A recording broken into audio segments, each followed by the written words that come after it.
Astaghfirullah. Assalamualaikum warahmatullahi wabarakatuh. Alhamdulillah wassalatu wassalamu ala rasulillah wa ala alihi wa sahbihi wa mawalah wa la hawla wa la quwata illa billahi wa ba'd.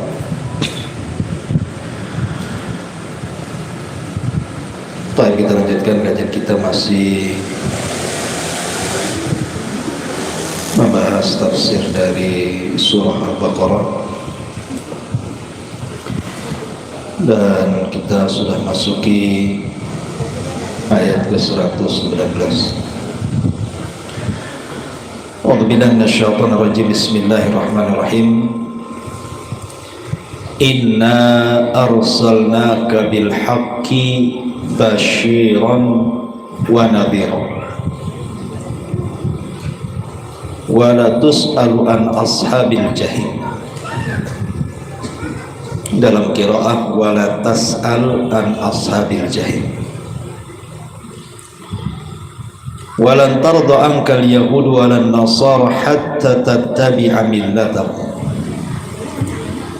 Qul inna hudallahi huwal huda wa la in ittaba'ta ahwa'ahum ba'da alladhi ja'aka minal ilmi ma laka minallahi min waliyyin wala nasir.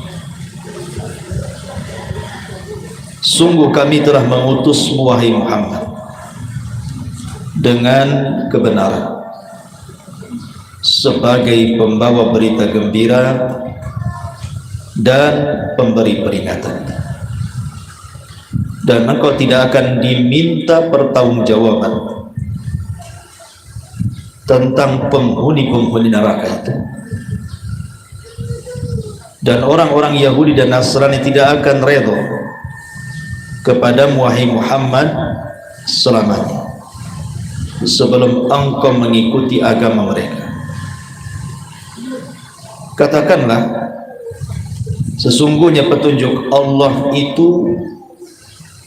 itulah petunjuk yang sebenarnya. Dan jika engkau mengikuti keinginan mereka orang-orang Yahudi itu, setelah datang kebenaran sampai kepadamu, tidak akan ada bagimu pelindung dan penolong dari Allah Subhanahu wa ta'ala.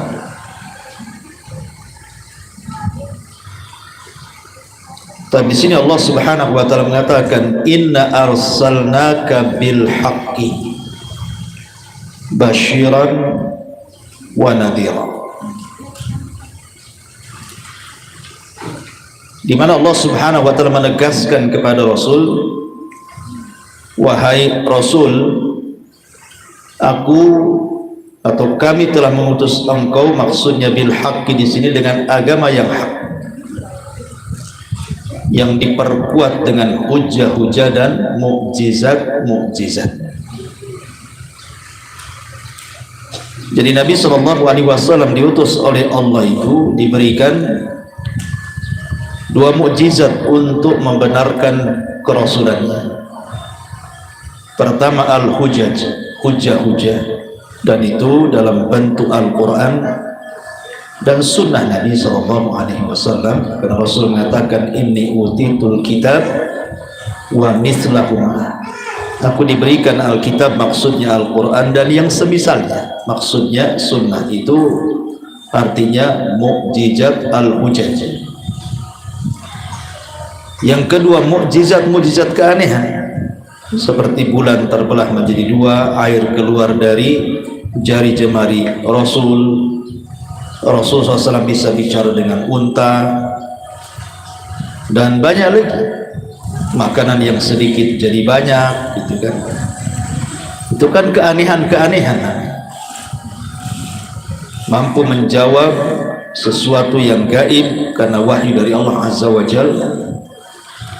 Itulah mukjizat Nabi SAW. Tapi dua-duanya juga masih juga ada orang ingkar di zaman itu, di mana orang-orang musyrik Arab itu mereka masih tidak menerima dakwah Rasul, justru memerangi Rasul. Padahal Allah subhanahu wa ta'ala mengutus Nabi itu bil haqqi, dengan kebenaran. Maksudnya agama yang benar yang ditopang dengan hujah-hujah yang kuat dan keanehan-keanehan dalam bentuk mukjizat, baik sebelum diutusnya Rasul ataupun setelah diutusnya Nabi SAW, baik di masa hidup Rasul ataupun setelah meninggalnya. Ada Al-Quran dan juga Sunnah. Kemudian Allah mengatakan basyiran wa nadhira. Nabi SAW ketika menyampaikan dakwah itu basyir, memberikan kabar gembira dengan kebaikan dunia dan akhirat. Dijelaskan kalau kalian masuk ke agama Islam, mengamalkan Islam, akan mendapatkan ketenangan di dunia. Ataupun nadhira, peringatan dengan cara menakut-nakuti dengan azab, dengan neraka, dengan siksa. Artinya lengkap dakwah Rasul itu, memberikan motivasi bahwa kalau masuk Islam kalian, maka ini balasan, kalian akan dapat surga. Sebagaimana seorang Arab Badui yang ketika itu masuk dalam pertempuran ikut bersama Rasul, tapi belum masuk Islam. Kemudian Nabi SAW mengatakan, bersyahadatlah, baru kau boleh ikut perang bersama kami. Arab Badui mengatakan, kalau aku masuk ke agamamu, apa yang aku dapat? Kata Rasul, al-jannah, surga. Nah, akhirnya dia bersyahadat, kemudian bertempur dan mati syahid. Jadi Nabi SAW memberikan kabar gembira, seperti umpamanya banyak hadis-hadis yang sampai kepada kita. Pertanyaan-pertanyaan sahabat, Rasul tunjukkan kepadaku amalan-amalan yang bisa memasukkan aku ke dalam surga. Maka Rasul menjelaskan 1, 2, 3, itu namanya basyir, kabar gembira gitu. Tetapi bukan hanya kabar gembira saja, karena kalau seandainya dakwah Rasul hanya mengkabar gembirakan saja, memberikan angan-angan yang luar biasa tentang surga, nanti orang akan meremehkan, sehingga akhirnya maksiat itu banyak dilakukan. Karena Allah pengampun, nanti juga Allah kasih surga, dan begitu seterusnya kan. Tetapi juga ada nadhir, peringatan. Kalau tidak masuk Islam, tidak menjalankan syarat Islam, hati-hati, di sana ada azab Allah. Makanya sering di hadis-hadis Rasul itu tentang sabda-sabda Rasul yang mengatakan termasuk 7 perkara yang menghancurkan, itu disebutkan, dan perkara-perkara yang dilaknat, kemudian perkara-perkara yang diancam azab. Selalu Nabi SAW menyebutkan dalam hadis-hadisnya seperti itu. Itu disebut nadhir. Jadi memberikan rasa takut orang-orang yang menyimpang dari syariat Islam. Tetapi kalau engkau sudah menyampaikan ini semua, artinya sudah memberikan kabar gembira, peringatan sudah disampaikan, masih juga mereka menentang, wala tus'al an ashabil jahil. Tak perlu kau tanya, kalau mereka sampai masuk neraka, salah mereka sendiri. Mereka enggak nerima dakwah. Kenapa orang-orang seperti Abu Jahal, Abu Lahab dimasukkan ke neraka? Jangan tanya. Karena dalam qiraah itu wala tas'al. Tas'al itu wala tas'al. Ini larangan, jangan kau tanya. Dalam bentuk larangan. Juga di sini dibaca wala tus'al dalam bentuk khabar. Ada dalam bentuk larangan wala tas'al, jangan kau tanya. Ada dalam bentuk khabar wala tus'al, jangan ditanya tentang kondisi-kondisi penduduk neraka. Salah mereka sendiri, sudah diutus Nabi, diturunkan Quran, nggak mau ikut. Ya kalau masuk neraka kan jangan salahkan nabinya gitu. Sebagaimana nanti pada hari kiamat orang-orang yang mengikuti nabi-nabi sebelumnya, mereka akan dikumpulkan bersama para nabinya. Kemudian Allah Subhanahu wa taala akan bertanya kepada setiap nabinya, sudahkah kau menyampaikan risalahku? Seperti hadis yang sahih, Nuh akan dipanggil oleh Allah dan mengatakan, ya Nuh, sudah disampaikan risalahku kepada umatmu? Kata Nuh, sudah. Maka Allah memanggil umatnya, betul Nuh sudah menyampaikan risalahnya. Kata umatnya, kadzaban, Nuh dusta. Maka Allah mengatakan, lihat Nuh, umatmu mengatakan kau belum menyampaikan, ada enggak saksi? Maka kemudian Nuh mengatakan ada. Kemudian saksinya Rasul kita Muhammad SAW dan umat. Kemudian Rasul ditanya oleh Allah, kenapa kau mau jadi saksi akan Nuh, bahwa dia sudah menyampaikan dakwahnya sementara jarakmu dengan Nuh itu tidak ketemu? Apa kau hidup di zaman Nuh sehingga mau bersaksi?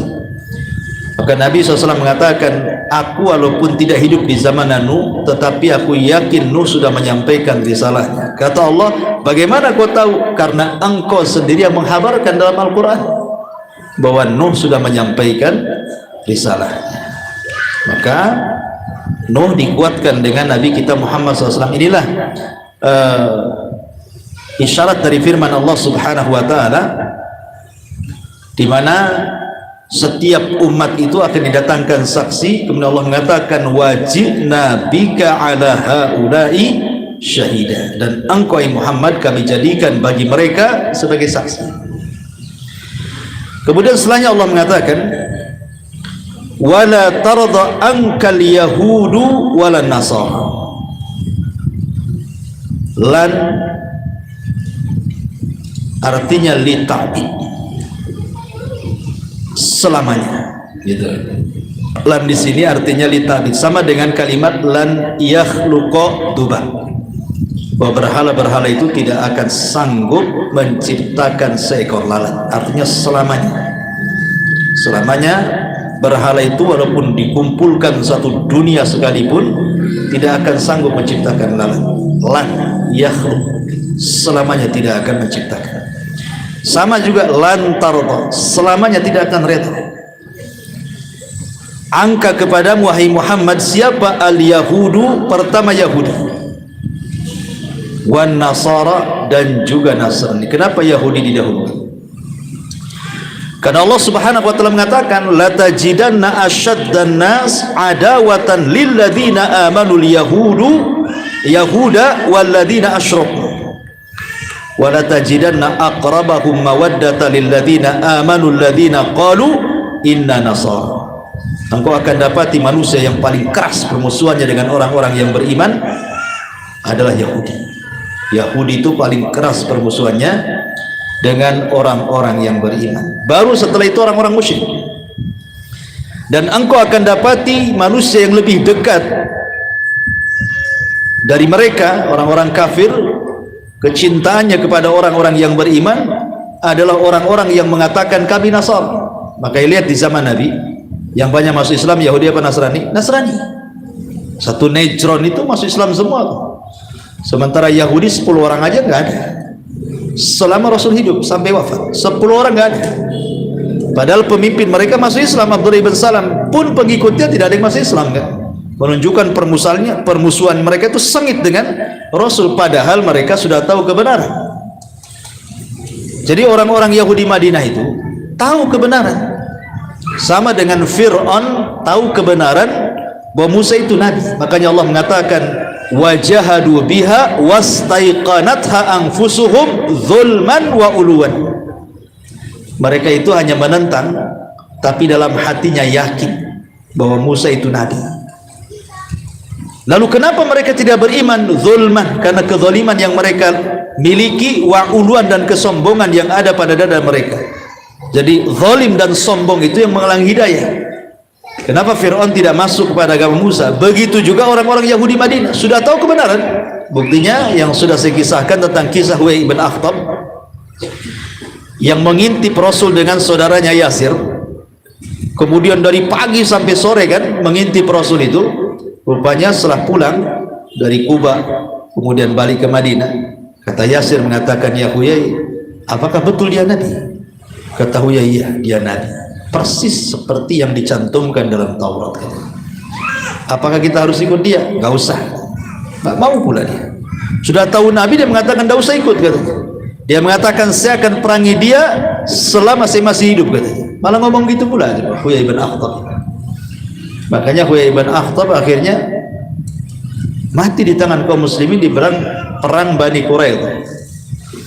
Kemudian putrinya tertawan, Safiyah, yang kemudian dia dimerdekakan Rasul dan memilih menikah dengan Nabi SAW. Jadilah Safiyah Ummul Mukminin, Safiyah bintu Huyai bin Akhtab, anak Yahudi. Ma'asyiral muslimat yang dimuliakan Allah Azza wa Jalla. Kemudian di sini Allah mengatakan lan tardha ankal yahud. Jadi selamanya orang Yahudi itu tidak akan redha, tidak akan ikhlas, dan juga orang-orang Nasrani kepada Muhammad sampai engkau betul-betul ikut ajaran mereka, sampai engkau betul-betul ikut milah mereka, agama mereka.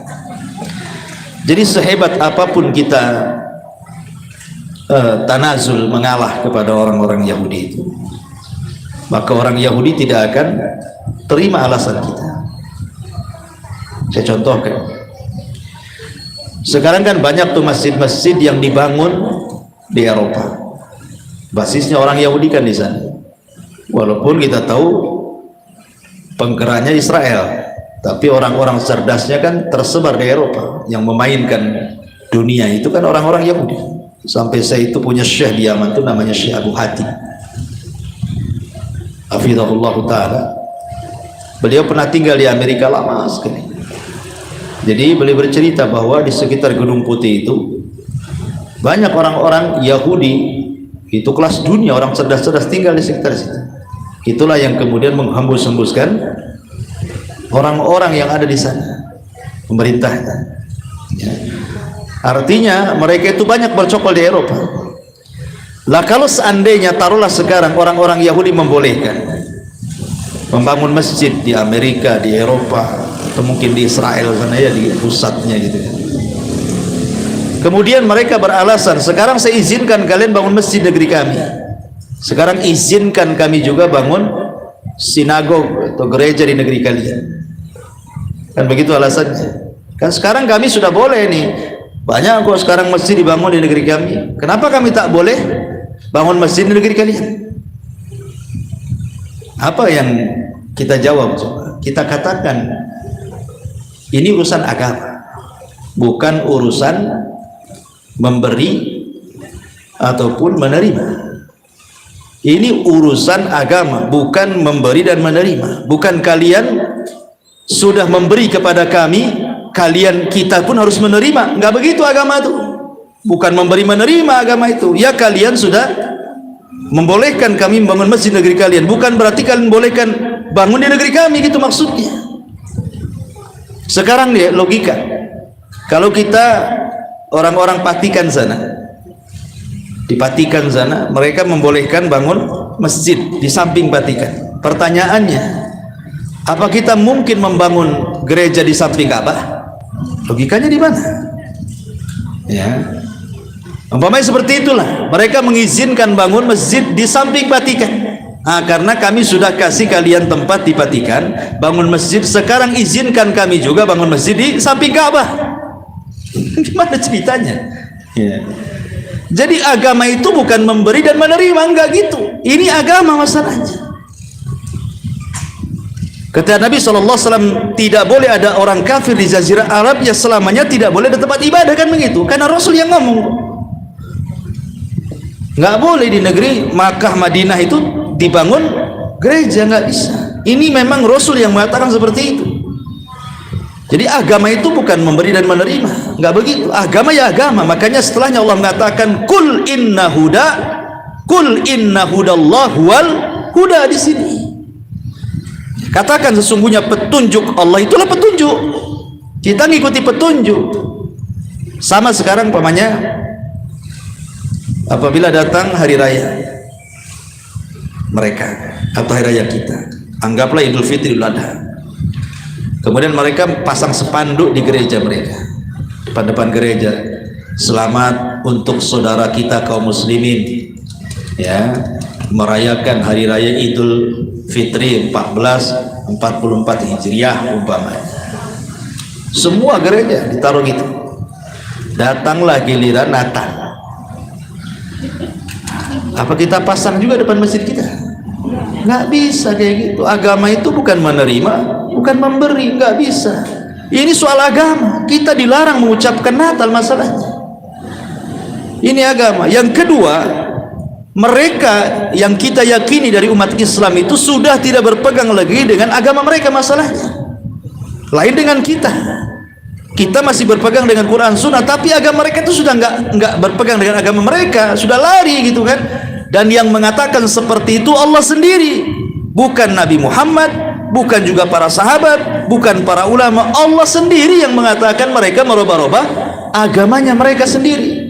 Wa man asdaqu minallahi qila, siapa lagi yang lebih jujur ucapannya dibandingkan Allah ketika Allah mengatakan yuharrifunal kalimaan mawadhi. Mereka sudah merubah-rubah kita mereka dengan tangan-tangan kotor mereka, sehingga kita nggak yakin kalau mereka itu ketika membangun tempat-tempat ibadah di negeri kita itu murni mau menjalankan syariatnya. Jangan-jangannya urusan politik saja, ya kan?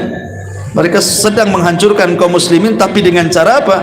Seolah-olah dibungkus dengan tadi keberagaman agama, toleransi, ya, dan begitu seterusnya. Kan repot seperti ini. Kemudian masuk lewat paham-paham liberal. Itu kan paham-paham liberal yang seperti ini. Makanya Allah tegaskan kul inna hudallahi wal huda. Kemudian Allah mengatakan wala ini taba'ta ahwa'ahum, jika engkau mengikuti hawa nafsu mereka. Lihat bahasa Quran, subhanallah. Allah tidak mengatakan jika engkau mengikuti agama mereka, tapi Allah bahasakan jika engkau mengikuti hawa nafsu mereka. Allah katakan mereka itu pengikut hawa nafsu kan? Kan bisa saja Allah mengatakan jika engkau mengikuti agama mereka, berarti kalau kalimat itu Allah masih mengakui agamanya. Tapi bahasa Quran tidak. Allah tidak katakan jika engkau mengikuti agama mereka, tapi jika engkau mengikuti hawa nafsu mereka. Karena mereka itu ikut hawa nafsu, bukan ikut Taurat, bukan ikut Injil, tidak, ikut hawa nafsu. Ba'dalladzi ja'aka minal ilmi, setelah kebenaran sampai kepada. Jika engkau mengikuti hawa nafsu mereka, padahal jelas-jelas kebenaran sampai kepada bahwa mereka itu para perusak agama mereka sendiri, tetap kau percaya kepada mereka, apa yang terjadi? Malaka minallahi min waliyyi wala nasir. Maka engkau wahai Muhammad tidak akan dapat pelindung, tidak pula dapat penolong dari Allah Subhanahu wa taala. Biar tegas setegas-tegasnya Al-Qur'an. Apa lagi? Ya. Makanya kalau kita melihat kenapa Allah katakan wala tardah, walan pakai lan lagi. Lan itu memiliki makna li ta'bid selamanya. Coba berikan selamanya, walaupun mereka tajamul dengan kita seolah-olah oh beda Yahudi zaman Nabi Ustaz dengan Yahudi zaman sekarang. Yahudi zaman sekarang udah baik. Buktinya apa? Kita boleh bangun masjid di negeri-negeri mereka. Mereka juga kalau Idul Fitri mengucapkan juga selamat bagi kita, macam-macam kan. Yang mengatakan selamanya mereka tidak redha itu Quran, bukan Nabi Muhammad, bukan Rasul, bukan ulama, bukan. Allah sendiri yang mengatakan. Lah siapa lagi yang akan kita percaya perkataannya selain daripada firman Allah? Allah sendiri yang menghabarkan seperti itu. Selamanya mereka tidak akan redha. Jadi itu hanya politik mereka saja sebenarnya, supaya mereka bisa merusak Islam dari dalam dengan cara seperti itu. Jadi harus dipahami di sini. Dan sebab yang paling asas kenapa mereka itu betul-betul memusuhi kita itu luar biasa, ada 3 penyebabnya. Pertama, al-kibr. Mereka itu sombong. Mereka itu kaum yang sombong. Orang Yahudi mengatakan itu nahnu abna'ullah wa ahibba'u, kata. Kami loh anak-anak Allah dan kamilah orang-orang yang dicintai Allah. Mereka merasa bahwa mereka itu putra-putra terbaik Allah, dan mereka merasa bahwa mereka itu manusia-manusia yang paling disayang Allah. Buktinya apa? Diutus ribuan nabi loh kepada mereka. Kalian orang umat Islam satu aja diutus, katanya. Kami ribuan nabi lagi diutus. Ya, kalau bukan karena kami putra-putra Allah terbaik, kalau bukan kami orang-orang yang paling disayang Allah, ngapain ribuan para nabi coba diutus? Menunjukkan kami ini umat terbaik, gitu kan alasan mereka. Maka Allah bantah, qul, katakan ya Muhammad, falima yu'adzibukum bidzunubikum. Kalau memang kalian umat terbaik, kenapa Allah timpakan adab kepada kalian? Lihat sejarah Yahudi, Ashabus Sabti, akhirnya dia apa? Dikutuk jadi monyet semuanya, ya kan? Sebagai jadi babi. Nah, kalau disayang Allah kenapa jadi babi? Nah gitu pertanyaannya. Kalau kalian putra-putra Allah kenapa pula dikutuk jadi kera? Makanya Allah mengatakan, katakan ya Muhammad kepada mereka, kenapa kalau kalian umat yang disayang, kenapa Allah kirim azab? Ketika mereka menyembah patung anak sapi 70.000, akhirnya disuruh saling tusukan sampai mati. Itu azab dari Allah. Ketika mereka meminta agar Allah diperlihatkan, datang halilintar, mati semuanya. Ketika mereka masuk ke Baitul Maqdis, kemudian disuruh oleh Yusha ibn Nun sujud merendah, katakan hittah, tiba-tiba mereka mundur dan mengatakan hintah, datang taun kepada mereka. Ketika Nabi Musa meminta kepada Bani Israel untuk menyerang Ariha supaya bisa masuk ke Baitul Maqdis, tak mau dan mengatakan idhab anta wa rabbuka, engkau saja yang pergi, ajak Tuhanmu. Akhirnya dibuat linglung di negeri itu, tidak bisa keluar 40 tahun. Lah ini kan azab-azab ini.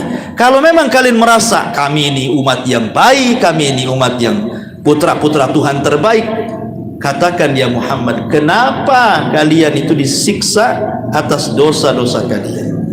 Bal antum basyarun mimman khalaqa yaghfiru liman yasha wa yu'adzibu man yasha. Bahkan kalian manusia biasa yang diciptakan Allah, ada yang diampuni dosa kalian, ada yang diadab juga, apa bedanya? Ya, jadi ini yang pertama, karena sombongnya orang-orang Yahudi, sombong sekali. Bahkan mereka mengatakan arwah-arwah selain Yahudi itu adalah arwahu syaitaniyah, dianggapnya kita itu ruh-ruh setan yang harus dibantai. Bahkan mereka mengatakan bahwa mereka, ruh-ruh mereka itu juz'un minallah, katanya, bagian daripada Allah, dan mereka menganggap lebih tinggi dibandingkan malaikat. Yahudi itu lebih tinggi dibandingkan malaikat. Buktinya apa? Buktinya mereka mengatakan Jibril itu musuh kami, katanya. Musuh Jibril dikatakan musuh kami, menandakan bahwa mereka lebih tinggi dibandingkan malaikat. Jibril lah pemimpin malaikat, itu paling tinggi, dikatakan musuh kami kan. Nah ini kan menunjukkan mereka merasa lebih tinggi dibandingkan Jibril. Kalau dengan Jibril merasa lebih tinggi, berarti malaikat-malaikat di bawah Jibril ya sudah ngikut lah. Paling tinggi itu Jibril. Jadi kan ngeri, itu karena kesombongan mereka. Yang kedua karena hubbud dunya, cinta dunia. Makanya Allah mengatakan wala tajidannahum ahrasan nasi ala hayat, dan engkau akan dapati mereka, orang-orang Yahudi itu adalah manusia yang paling rakus dari kehidupan dunia. Makanya mereka berusaha menguasai di luar Yahudi, padahal mereka sendiri yang mengatakan kan, kalau kami masuk neraka oke, paling lama 40 hari katanya kan, lan tamassana nar illa ayyamam ma'dudat. Mereka mengatakan kami ini kalaupun masuk neraka tidak lama, hari-hari yang ditentukan saja. Sebagian tafsir mengatakan 40 hari paling lama, karena itulah kesalahan kami ketika menyembah patung anak sapi. Musa meninggalkan kami 40 hari 40 malam, itulah kesalahan kami, hanya di situ saja katanya. Sehingga kalau kami masuk neraka ya itu saja 40 hari, habis itu keluar katanya. Kalian yang gantikan kami selamanya katanya. Nah, itulah klaimannya orang-orang Yahudi itu. Maka Rasul mengatakan tidak, kami tidak mungkin jadi pengganti kalian di neraka, bahkan kalian akan dikekalkan di dalamnya, kata Rasul, ya. Karena terlampau cinta kepada dunia, mereka tidak mau disaingi. Makanya mereka akan terus musuhi kaum muslimin, karena hanya yang bisa untuk melawan ekonomi mereka itu hanya orang Islam. Dia di zaman Rasul, tumbangnya pasar Bani Kunaiko, tumbangnya pasar Bani Kunaiko itu karena apa? Karena kekalahan dengan ekonomi Nabi kan. Jadi Nabi SAW ketika datang ke Madinah, pasar Madinah dikuasai siapa? Yahudi Bani Kunaiko, dan itu penuh dengan kecurangan coba. Makanya sampai Allah turunkan ayat wailul lil mutaffifin alladzina idza qtalu 'alan nasi yastawfun wa idza kaluhum aw wazanuhum yushirun. Ini ayat turun kepada orang-orang Yahudi yang curang dagang. Turun ayat ini. Mereka suka mengurang-urang takaran, mengurang-urang timbangan, mengurang-urang meteran, curang dalam berdagang. Turun ayat ini memberitahu buruknya perekonomian Madinah saat hijrah pertama kali Nabi ke Madinah, karena pasar ketika itu dikuasai Yahudi Bani Quraisyah. Akhirnya Rasul mulai menyaingi ekonomi mereka dengan cara apa? Buat pasar di samping. Buat pasar di samping. Ya. Kemudian mulailah Rasul memainkan pasar. Ingat orang-orang Mekah itu sekelas Abu Bakar, Umar, Utsman, Abdurrahman bin Auf, itu kan pakar-pakar dagang. Dimainkan ilmu dagangnya, tidak lama 2 tahun hancur pasarnya Bani Quraisyah. Akhirnya pindah ke pasar kaum muslimin. Ya, karena ketika itu Rasul mengajarkan rahimallahu rajulan samhan idza ba'a wa samhan idza ishtara wa samhan idza qada wa samhan idza qada. Kan itu ya. Semoga Allah merahmati seseorang yang mempermudah dalam menjual dan mempermudah dalam membeli. Ketika orang-orang Yahudi mengurang-urang takaran dan timbangan, orang Islam memenuhkan takaran dan timbangan. Akhirnya orang pindah langganan lah. Kayak ibu kan, beda 1000 aja pindah tuh. Apain pula sini mahal, ya kan?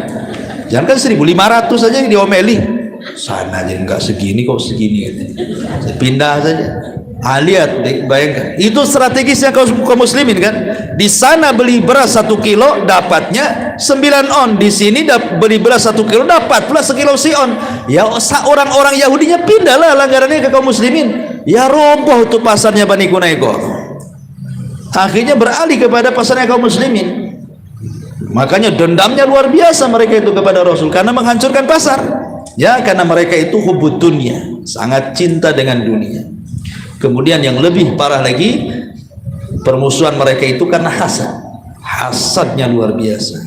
Sehingga Allah katakan wadda katsirun min ahlil kitab law yaruddunakum min ba'di imanikum kuffaran hasada. Allah katakan sungguh kebanyakan ahli kitab itu, maksudnya Yahudi dan Nasrani, sangat menghendaki kalau kalian murtad dari agama kalian. Kenapa? Karena hasad mereka. Kok bisa mereka masuk ke agama Muhammad? Agama kami loh yang paling benar, kata mereka. Kok bisa? Orang-orang itu Islam kok semakin hari semakin banyak, Islam semakin hari semakin diminati, kok bisa? Ya, padahal agama kami agama yang paling benar menurut pengklaiman mereka gitu. Lah kalau mereka saja mengklaim agama mereka yang paling benar, kenapa umat Islam tidak seperti itu? Contoh mamanya, ada sebagian kaum muslimin itu yang mengatakan kata-kata kufur dengan mengatakan apa? Kami ini hurriyah, bebas milih agama. Apa-apa. Yang ngomong begini siapa? Umat Islam. Kita ini umat yang bebas. Boleh memilih agama apa saja tergantung selera. Kenapa? Karena ajaran Islam itu hanya cocok di zaman Nabi saja.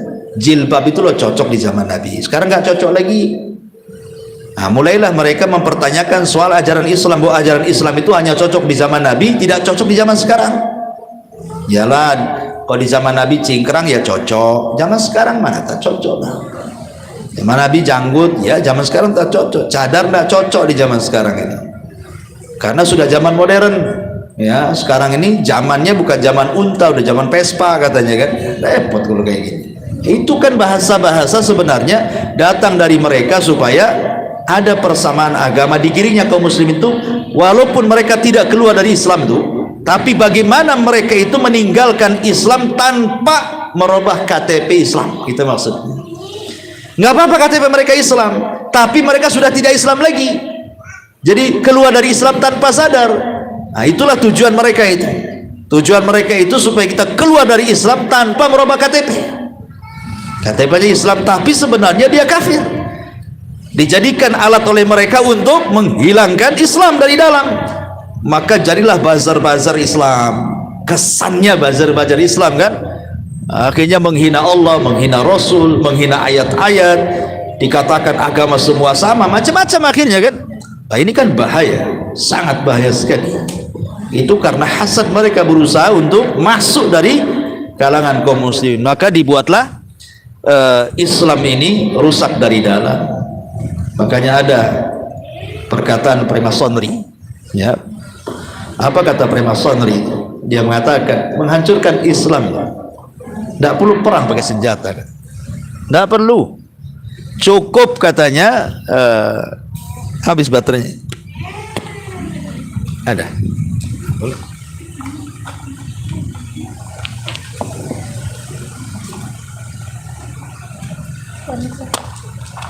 Sini aja baterainya.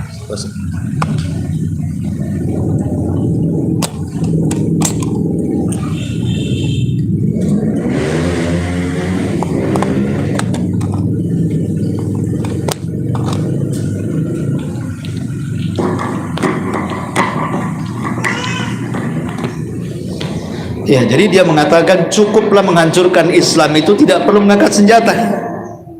Kirim saja biduan-biduan wanita, kirim saja homer-homer pada mereka mabok, gitu ya. Kirim saja narkoba, gitu. Kirim saja permainan-permainan supaya mereka hanyut dengan permainan syahwat, sehingga sedikit demi sedikit mulai meninggalkan masjid, mulai meninggalkan Quran, mulai meninggalkan majelis taklim, dan begitu seterusnya. Ketika kemudian mereka disibukkan dengan permainan-permainan syahwat itu, lama-lama mereka akan meninggalkan agamanya kok, dan akan malas lagi untuk ke masjid.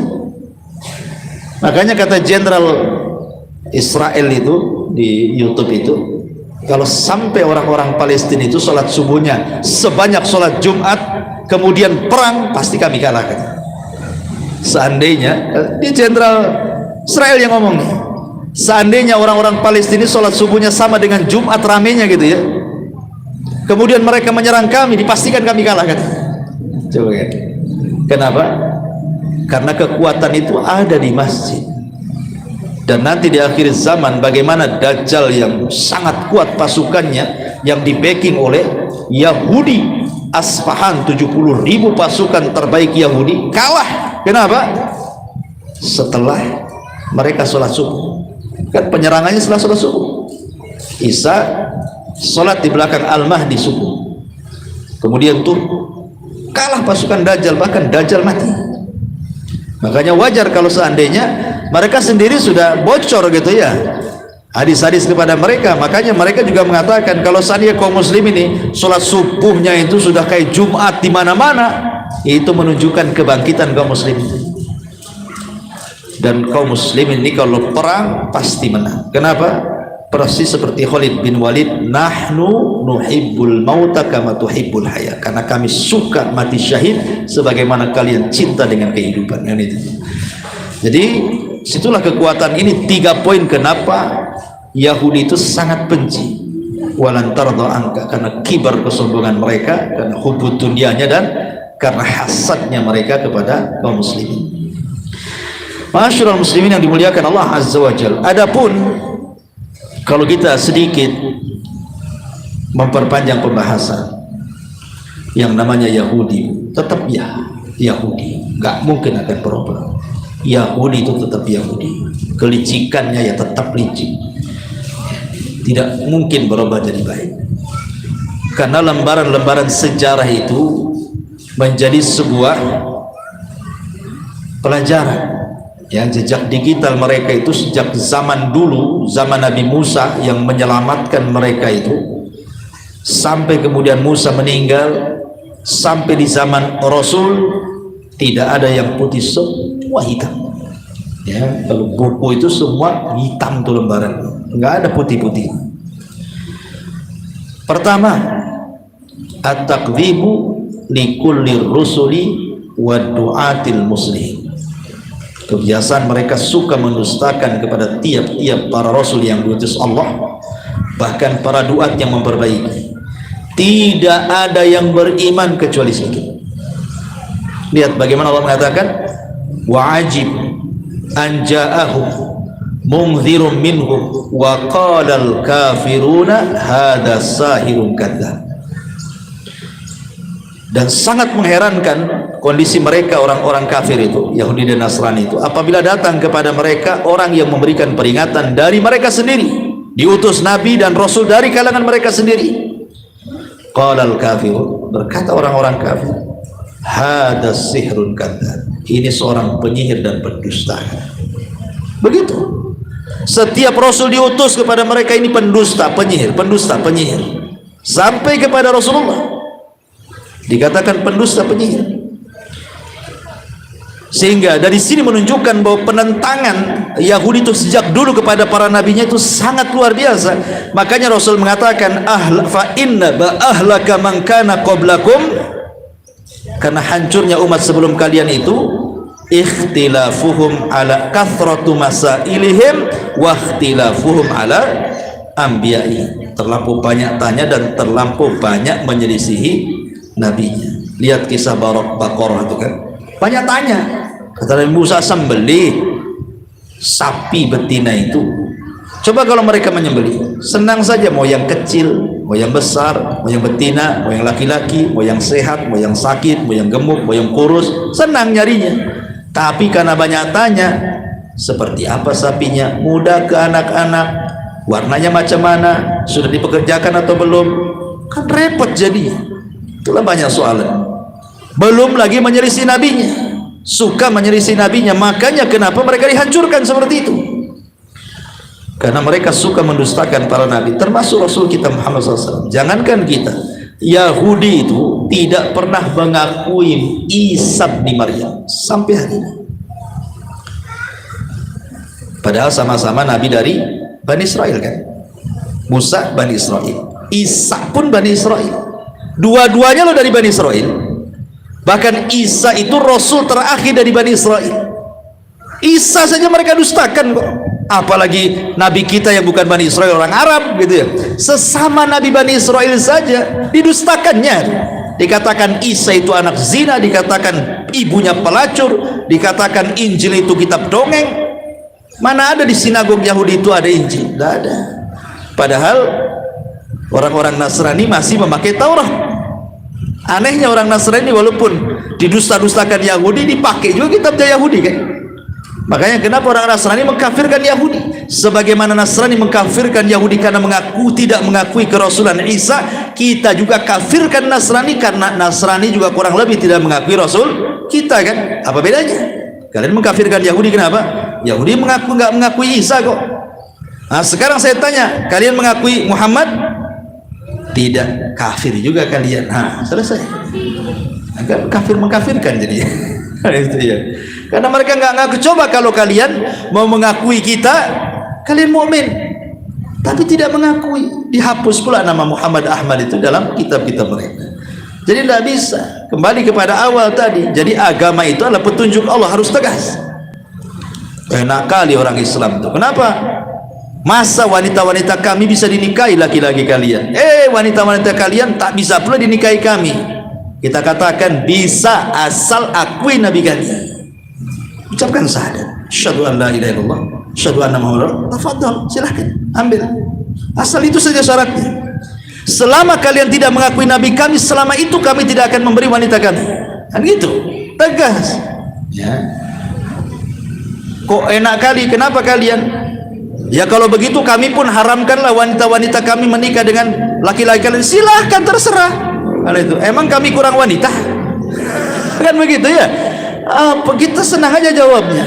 Kalian mau mengharamkan, terserah. Banyak ke wanita-wanita, bukan wanita kalian saja. Jadi Islam itu harus punya ketegasan. Kalau tidak ya habis jadinya. Jadi ini yang pertama. Itulah sejarah orang Yahudi suka mendustakan para nabi. Bahkan lebih daripada itu, lebih daripada mendustakan, qatlul anbiya wa du'at. Para nabi, para duat dibantai mereka, dibunuh. Lihat dalam kisah dalam surah Yasin ini.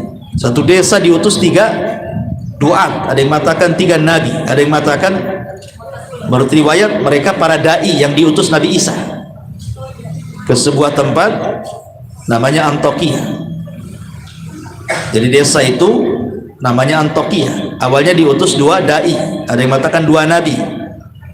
Bagi yang mengatakan ini peristiwanya setelah Isa, berarti mereka 2 dai yang diutus Isa. Kemudian masih kurang, diutus 1 lagi, jadi 3.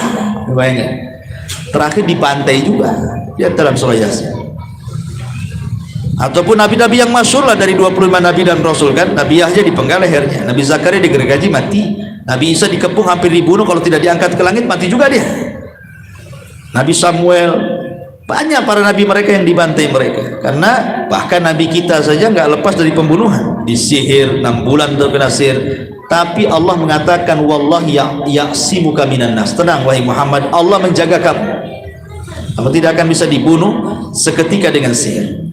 Seketika, tidak mungkin. Ulul azmi itu tidak ada yang dibunuh sesadis nabi-nabi seperti mamanya Nabi Zakaria, Yahya kan dipenggal. Tidak ada ulul azmi yang akan dibunuh seperti itu. Makanya nggak ada ceritanya ulul azmi dibunuh. Nuh tidak dibunuh, meninggal wajar. Ibrahim meninggal wajar. Kemudian Nabi Musa meninggal wajar. Nabi Isa diangkat ke langit belum mati. Nabi kita sakit, nggak dibunuh, ya. Karena Allah Subhanahu wa taala mengatakan wallahu ya'simuka minan nas. Allah akan jaga kau Muhammad dari manusia. Bahkan ketika sebab terjadinya perang Bani Quraisyah itu apa? Karena ketika itu Rasul mau ngajak orang Yahudi, mau membicarakan soal diat pembunuhan. Kemudian orang-orang Yahudi senang Rasul akan datang, bersiasatlah di antara mereka. Mereka siap-siap menyediakan tempat rapat. Kemudian mereka menentukan tempat duduknya Rasul. Nanti Muhammad kalau datang duduk sebelah sini gitu. Kalau dia sudah duduk di sini, maka siapa yang mau naik ke atap bawa batu besar, nanti jatuhkan batu itu tepat di kepalanya. Ini kan mau membunuh Nabi secara pengecut. Tapi sebelum Nabi sampai di tempat rapat, Jibril datang ngasih tahu jangan dilanjutkan katanya rapatnya, gak usah pergi ke tempat itu. Kenapa? Mereka sudah merencanakan pembunuhan. Lebih kau balik lagi ke Madinah, bawa pasukan serbu Bani Quraisyah katanya. Mau rapat jadi nyerah. Bayangkan, awalnya mau rapat, sekarang mau nyerah karena Jibril ngasih tahu mereka mau membunuh Nabi. Akhirnya diusir Bani Quraisyah dari Madinah.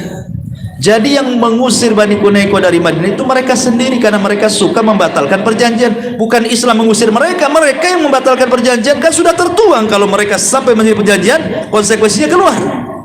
Islam tidak pernah mengingkari perjanjian, mereka sendiri, sehingga mereka terusir dengan sendirinya dari kota Madinah. Ini yang kedua. Yang ketiga, tahrif awamirillah. Mereka suka mentahrif, merubah-rubah perintah-perintah Allah. Ketika ada orang Yahudi berzina, kemudian mereka datang kepada Nabi SAW meminta hukuman, kata Rasul rajam.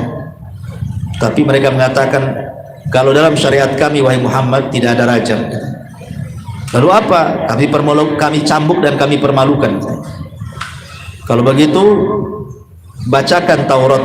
Kalau betul memang tidak ada hukum rajam, baca Taurat di depanku.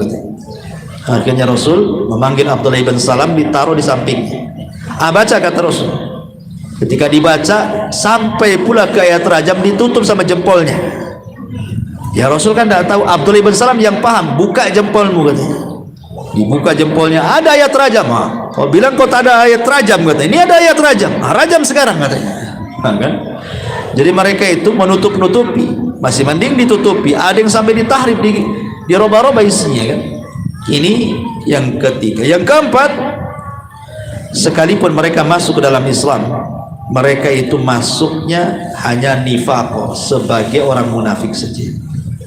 Jadi kalau ada orang Yahudi masuk Islam itu, kebanyakan mereka hanya munafik saja, tidak betul-betul ingin masuk Islam. Masuk Islamnya itu hanya ingin menjadi orang orientalis saja, menghancurkan Islam dari dalam. Sengaja mereka belajar Quran, sebagian mereka hafal Quran, baca tafsir, baca hadis, syarahnya semuanya. Bahkan di antara mereka ada yang lebih cerdas daripada orang Islam sendiri. Kemudian pura-pura masuk Islam, itu hanya nifak saja.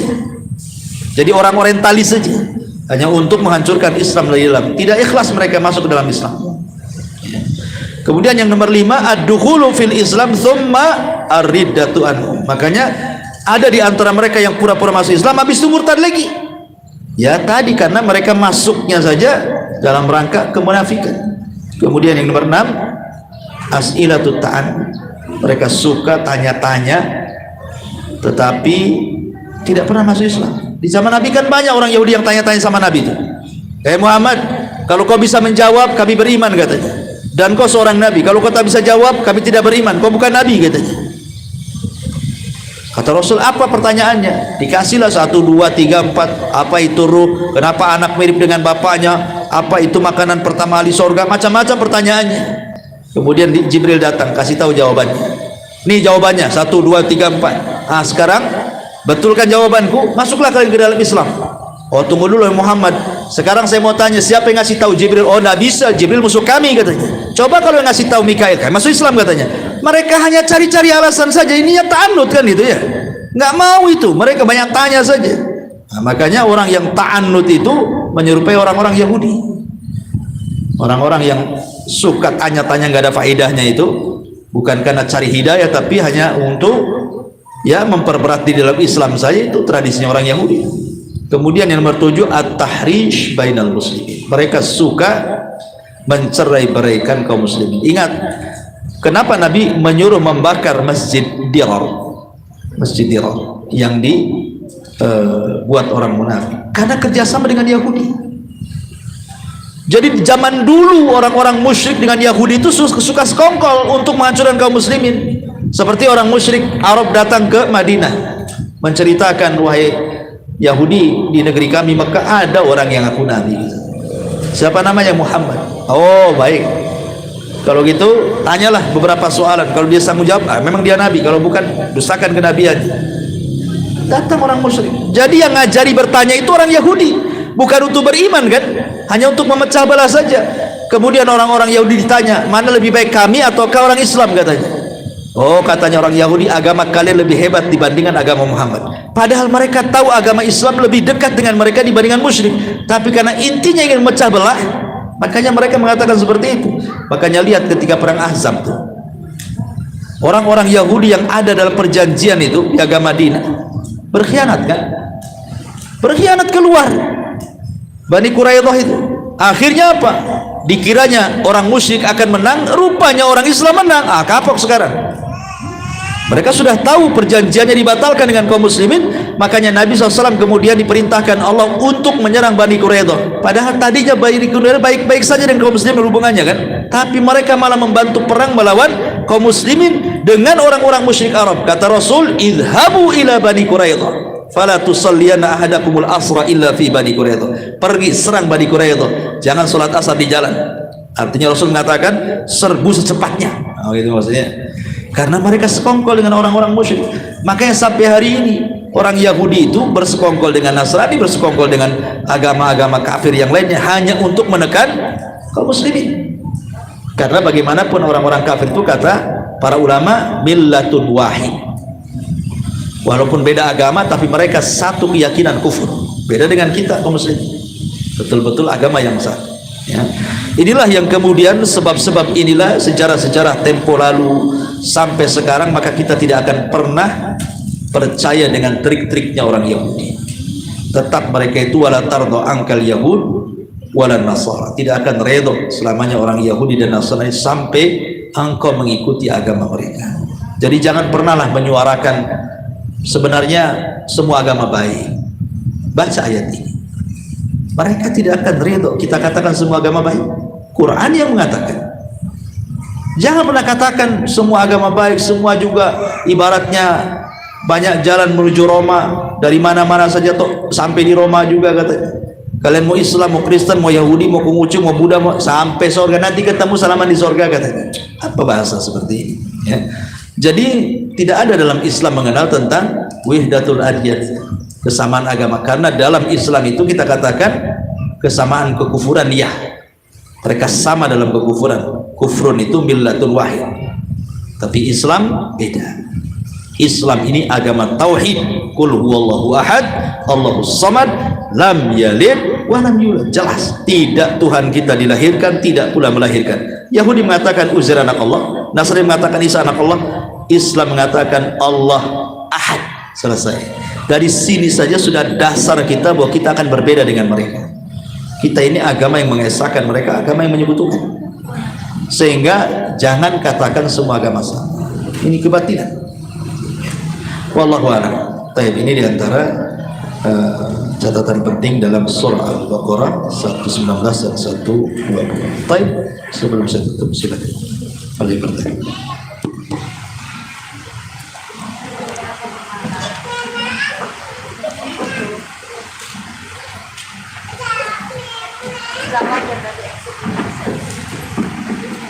Bismillah. Izin bertanya Ustaz. Ya. Tadi Ustaz sudah menjelaskan begitu licik dan zalimnya orang Yahudi itu, nenek moyang orang Yahudi itu. Nah, yang anak agak bingung sekarang, bagaimana kita menghadapi orang-orang di luar Islam saat ini? Apakah dengan sikap kita itu melaknat mereka atau mendoakan mereka agar mereka mendapatkan hidayah dan masuk Islam? Itu tidak dilakukan. Alhamdulillah. Bagaimana sikap kita tentang orang-orang Yahudi di zaman sekarang dan orang-orang Nasrani? Sikap kita tetap tidak berubah. Bagaimana sikap Nabi, itulah sikap umat. Karena Allah yang mengatakan qul inna hudallah huwal huda. Katakan petunjuk Allah tetaplah petunjuk Allah. Walaupun mereka mau mengacau kita dengan cara seperti tadi, kami sudah membolehkan bangun masjid, masa kami tak boleh bangun masjid negeri kalian? Ya kan? Ya kita katakan tidak mungkin lah, di samping Mekah ada gereja, di samping Mekah ada sinagog kan gitu. Kalau kalian umpamanya membolehkan, tetap kami larang. Tetap kami larang. Karena itu syariat. Tidak bisa kami tanazu.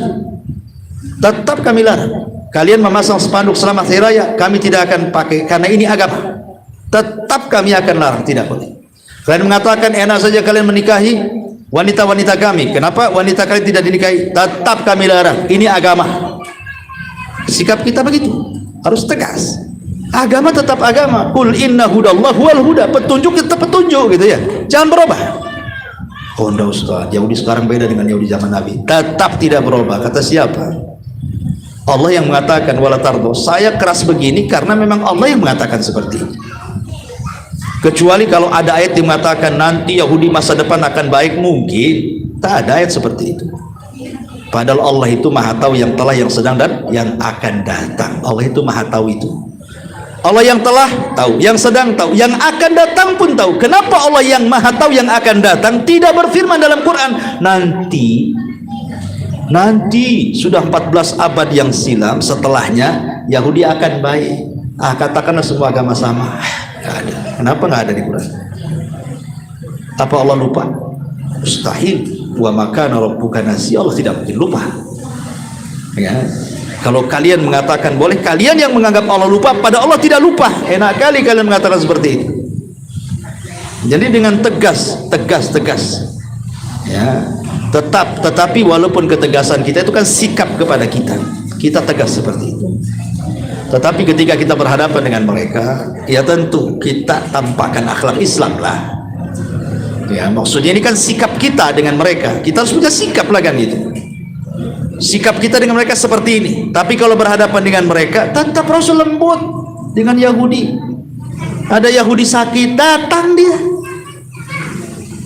jenguk.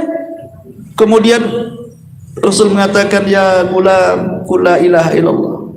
Yahudi nengok Nabi, nengok bapaknya. Kata bapaknya ati Abil Qasim. Ati Abil Qasim. Syahadatnya. Tapi syahidnya Rasul menjenguk orang Yahudi sakit kan? Menjenguk orang sakit. Nabi SAW datang kepada orang Yahudi apa? Gadaikan baju besi. Karena kelaparan Rasul tidak ada makanan, terpaksa menggadaikan baju besi sampai meninggal tergadai besinya, diambil sama Ali. Ya. Jadi tetap muamalah dengan mereka baik, kan masalah. Cuman kan sikap terus punya sikap. Nah mungkin kita nggak punya sikap. Oh kalau sudah soal ini maaf nggak bisa, soal agama. Lakum dinukum waliyadin. Tapi soal muamalah ya kita baik.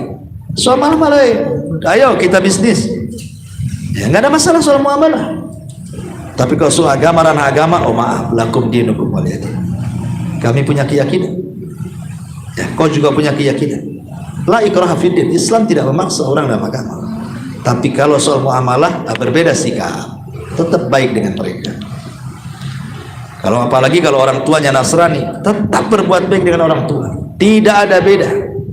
Ketika Anda masih Nasrani, ketika itu Anda mualaf jadi Islam, jangan berubah sikap kepada orang tua, bahkan harus lebih baik lagi. Tunjukkan akhlak Islam. Tapi kalau soal akidah keras kita tidak bisa. Sikap, ini masalah sikap masalahnya. Sehingga kenapa dalam Islam itu ada larangan tidak boleh berkawan sembarang berkawan. Ya karena sahib itu sahib menarik. Ya, dalam Islam juga ada batasan-batasan. Kapan kita bergaul dengan manusia, kapan nggak boleh, kapan meninggalkan mereka, kapan bergaul dengan mereka. Sampai Allah mengatakan fa'arid anhum ya hatta yahuda fi haditsin ghairi. Berpaling dari mereka sampai pembicaraannya berubah. Kalau sudah pembicaranya syubhat-syubhat, tinggalkan. Debat pun kalau kita tidak menguasai dan tidak ada faedahnya, ngapain berdebat? Tinggalkan debat. Saya ingin berdebat dengan kalian. Ada sebagian kaum muslimin ingin berdebat dengan anak Nasrani, disibukkan dia baca Injil, nyari bahan. Ngapain sibuk-sibuk nyari bahan? Baca saja Quran, sampaikan inilah ajaran kami. Cocok, alhamdulillah. Tak cocok ya wassalam. Ini sibuk nyari bahan, lupa Quran, lupa hadis, akhirnya itu pula Injil sekian. Tapi Qurannya dia tak paham. Kecuali kalau dia Qurannya mantap, hadisnya mantap, gak apa-apa referensinya mereka itu. Kalau tidak paham Islam kok ngajak debatnya, jelas kalah lah. Kita bukan ranahnya di situ. Sama dengan orang-orang kafir mau berdebat dengan kita, ranahnya ranah Islam, kemudian dia baca Quran, lupa pula dengan Injilnya, ya kan? Akhirnya berdebat, nih Quran begini, dia tidak paham tafsirnya. Ya kita mudah lah mematahkannya. Oh, kita hari-hari di situ belajarnya. Nah itu juga sama dalam berdebat tuh, jangan berdebat sesuatu yang tidak dikuasai. Itu bukan berdebat namanya. Itu mau memasukkan diri ke dalam syubhat, tidak boleh. Ya. Jadi intinya sikap tetap sikap, tapi berbuat baik dalam segi muamalah tetap. Kita harus berbuat baik dengan mendoakan agar mereka masuk Islam. Ajak mereka. Makanya dalam perang sendiri tidak langsung diserang, kata Rasul kepada Ali, ya Ali, kalau kau sampai di hadap-hadapan dengan musuhmu di Khaybar Yahudi itu, kan Ali kan mau berhadapan dengan Yahudi Khaybar tuh. Itu perang terakhir. Tapi Rasul mengatakan Ali, jangan kau serang. Kalau kau sudah sampai di padang perang, hadap-hadapan dengan mereka, ajak dulu mereka masuk Islam dulu. Kalau tidak mau suruh bayar jizyah, nggak mau serang. Jadi ada tahap-tahapannya. Tetap Islam dikedepankan kan, karena Islam kan agama perang. Perang itu juga bukan yang pertama dalam Islam. 13 tahun Rasul nggak perang, ngalah, maafkan kan gitu. Berapa banyak para sahabat yang disiksa di Mekah? Dimaafkan. Nggak diserang sama Nabi, nggak dicaci, dimaafkan. Masuk Madinah, mulai ada syariat jihad. Itu pun tidak diwajibkan. Yang mau perang monggo, yang nggak mau perang juga nggak apa-apa. Ya. Kemudian naik lagi syariat jihad, perang tetapi hanya sebatas kezaliman mereka. Umpamanya dulu orang musyrik, waktu saya di Mekah, dia ngambil rumah saya seharga 100 juta. Nah sekarang saya akan ambil haknya. Para pedagang ini datang ke Syam, tangkap, dulu kau ngambil 100 juta, ya sudah 100 jutanya diambil, kau pulang. Baru terakhir nggak ada lagi cerita. Walaupun kau dulu ambil 100 juta, semua saya ambil kalau kalian tidak beriman. Nah jadilah harta ghanimah perang. Jadi pensyariatan jihad ini bertahap itu. Nggak main jihad enggak kan itu ya. Dan sekarang ya tentu yang paling baik jihad itu bukan dengan pedang, enggak boleh, tapi bil hujjati wal bayan. Sekarang ini perangnya adalah perang hujah. Ya, perang hujah. Bukan perang pedang. Ya, tapi sampaikan hujah kepada mereka. Sampaikan. Alhamdulillah kok banyak yang dai-dai diberikan kecerdasan. Kayak siapa itu, Zakir Naik atau siapa gitu kan, diberikan kecerdasan oleh Allah Azza wa Jalla sehingga mampu mengislamkan ribuan orang. Seperti saya punya kawan di Thailand itu, waktu saya mengajar di Singapura itu, ribuan orang pedalaman masuk Islam gara-gara dia. Bukan dengan debat kok, dengan kartu nama. Ya, dikasih kartu nama masuk Islam dia. Saya heran, kok bisa kartu nama mengislamkan? Iyalah karena kartu nama diselipkan di beras, Indomie, minyak katanya. Itu yang masukkan orang ke Islam itu. Artinya kalau orang Nasrani itu juga kristenisasinya dengan harta, ada gempa, paling cepat mereka bantuannya. Ya iyalah wajar. Nanti orang Islam yang lama-lama iman, ya juga ya orang itu kalau sesat kenapa bantu? Karena orang Islam nggak bantu masalahnya kan. Pada Allah mengatakan apa? Berjihadlah dengan harta kalian. Ada disebut kalimat harta kok di Quran itu. Bukan dengan jiwa saja, dengan harta dulu, baru jiwa. Nah, makanya kenapa kemudian Banyak orang yang berpindah agama. Salah satunya apa? Karena kebakhilan kaum muslimin tadi. Mereka tidak mau sudah. Itulah kadang-kadang betul kata Nabi, kalau di permulaan Islam itu persis kayak orang buat yayasan. Ya. Di permulaan semangat, nanti kalau sudah jadi besar ribut. Nah gitu ya.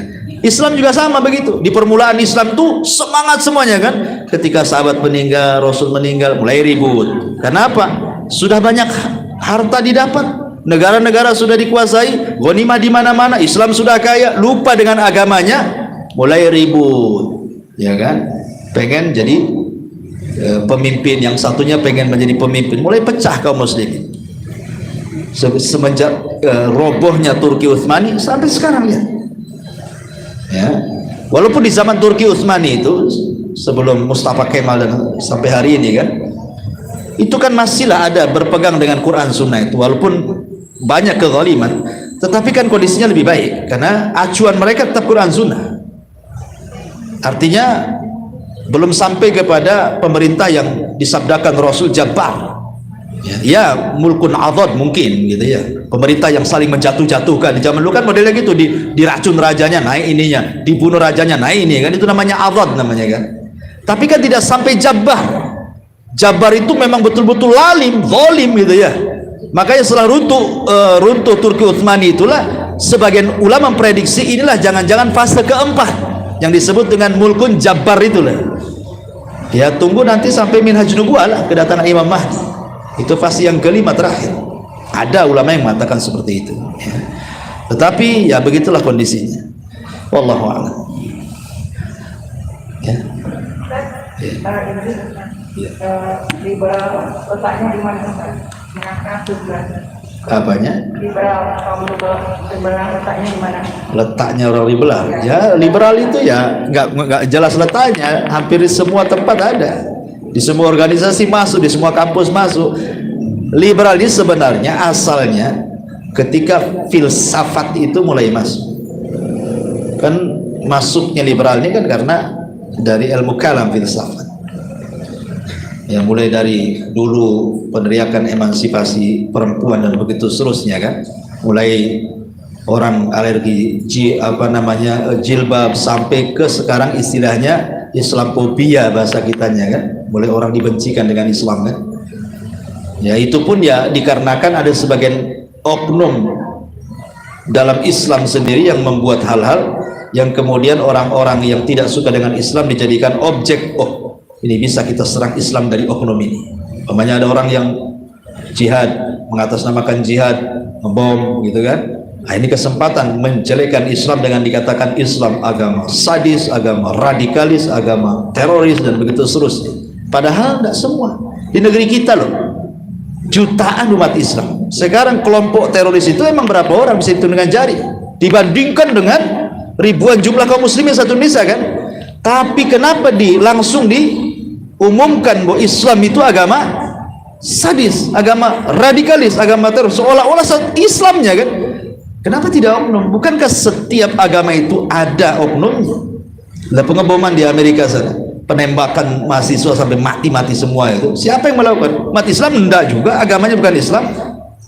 Tapi tidak dikatakan teroris, pengganas gitu saja. Itu pengganas katanya. Bukan teroris, bukan pengganas katanya. Tapi coba buat Islam, nah, teroris itu. Apalagi namanya abu-abu, habis setelah itu abu-abu itu. Padahal abu-abu itu kunyah, ya kan? Itu nggak ada urusan dengan teroris, nama abu. Banyak yang nama teroris sudah ada abunya. Jadi dari sinilah makanya liberal itu masuk ya memang karena perkembangan zaman, globalisasi, masuknya. Sebenarnya kan kerancuan agama Islam itu di zaman Bani Umayyah. Di zaman Bani Umayyah ketika dipimpin oleh Khalifah Ma'mun di zaman Imam Ahmad. Khalifah Ma'mun itu suka dengan tatawur itu kemajuan negara. Jadi bangun yang bagus-bagus, jalan yang bagus, tatawur seperti itu. Dan memang disitulah pusat keemasannya. Jadi Islam itu di negaranya cantik-cantik itu mulai di zaman Khalifah Ma'mun. Kemudian kerjasama dengan orang-orang Eropa Barat, ya dengan orang-orang Barat sana. Kemudian banyak kitab-kitab Barat diterjemahkan ke bahasa Arab. Ya, masuklah filsafat di sini. Masuklah filsafat Yunan. Ya, mulai dari pemahaman Aflatus atau kita kenal dengan Plato gitu ya. Ya, dan macam-macam lah pemahaman-pemahaman Yunani masuk. Mulai rusak di sini. Akhirnya masuklah Mu'tazilah di zaman Khalifah Ma'mun. Sampai ulama ahli sunnah banyak di penjara. Banyak yang mati di penjara seperti Muhammad ibn Nuh mati di penjara. Kemudian juga Nuaim ibn Hamad mati di penjara. Sampai kalian Nuaim ibn Hamad umat dunia. Matinya tidak dimandikan, tidak dikafankan, tidak disolatkan. Begitu saja. Siapa yang tidak kenal Nuaim ibn Hamad? Karyanya itu kalau kita membahas tentang fitnah akhir zaman, ya, tentang tanda-tanda kiamat kecil, itu kitabnya Hamad itu yang biasa dipakai sama ustadz-ustadz. Nuaim ibn Hamad karyanya soal akhir zaman luar biasa. Itu ditangkap oleh Khalifah Ma'mun, mati di penjara. Al-Buaiti temannya Imam Syafi'i, Al-Buaiti mati di penjara. Muhammad ibn Nasr Al-Khuzai mati di penjara. Imam Ahmad pun hampir mati sebenarnya, tapi tidak dibunuh. Kenapa? Masanya banyak. Kalau dibunuh nanti masanya bangkit. Jadi dibunuh pelan-pelan, tapi tak mati-mati juga gitu. Sampai akhirnya Ma'mun meninggal, ganti pula siapa? Al-Wathiq, masih juga zalim. Wathiq meninggal, ganti Mu'tasim, masih juga zalim. Sampai Wathiq meninggal, barulah ahli sunnah naik lagi ketika dipegang Al-Mutawakkil. Itu kan sejarah, tidak bisa dihilangkan tuh. Nah, mulai dari sini nih sesatnya nih, banyak kitab-kitab karena hampir semua kelompok-kelompok itu sesat. Itu belakangan. Contoh Syiah itu sebenarnya di zaman dulu murni gerakan politik, bukan gerakan agama. Itu murni gerakan politik, nggak ada akidah. Mereka sama dengan kita ahli sunnah di zaman dulu, ya. Tapi belakangan sudah jauh dari zaman keemasan, zaman sahabat tabiin sudah jauh zamannya. Mulailah masuk pemahaman-pemahaman, ya, dari orang-orang yang bukan dari orang Arab.